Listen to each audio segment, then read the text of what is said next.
Tonight, we'll journey with Henry, a kind-hearted man who owned a quaint little store nestled in the heart of a bustling town.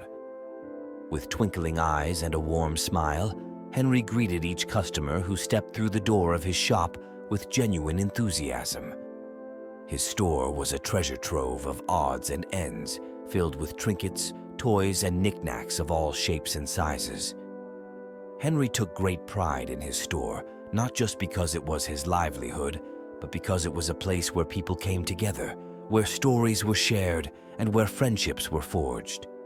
Every item on the shelves had a story of its own, and Henry loved nothing more than sharing those stories with anyone who cared to listen. One evening, as the sun dipped below the horizon and the sky turned a shade of dusky pink, Henry closed up shop and began his walk home. Along the way, he noticed a little girl sitting on a bench, tears streaming down her cheeks. "Are you all right, my dear?" Henry asked, his voice filled with concern. The girl looked up, her eyes red and puffy. "I lost my favorite teddy bear," she sniffled. "I've looked everywhere, but I can't find him." Henry's heart went out to the girl. He knew just how much a cherished toy could mean to a child. Without a second thought, he reached into his pocket and pulled out a small, fluffy teddy bear. "Here," he said, offering it to the girl. "He may not be your teddy bear, but he'll keep you company until you find him." The girl's face lit up with delight as she hugged the teddy bear tightly to her chest. "Thank you," she whispered. Henry smiled and continued on his way, feeling a warmth in his heart that only comes from helping others. As he approached his house, he noticed a strange sight. The lights in his store were still on. Puzzled, Henry hurried inside to investigate.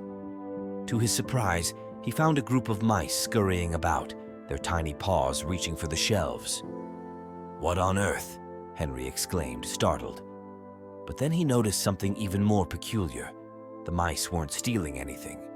Instead, they were carefully rearranging the items on the shelves, tidying up the store as if it were their own. Henry watched in astonishment as the mice worked together, their teamwork and organization skills nothing short of remarkable. And then it dawned on him. These were no ordinary mice. They were magical mice, gifted with the ability to bring order to chaos. With a newfound sense of wonder, Henry approached the mice and thanked them for their help.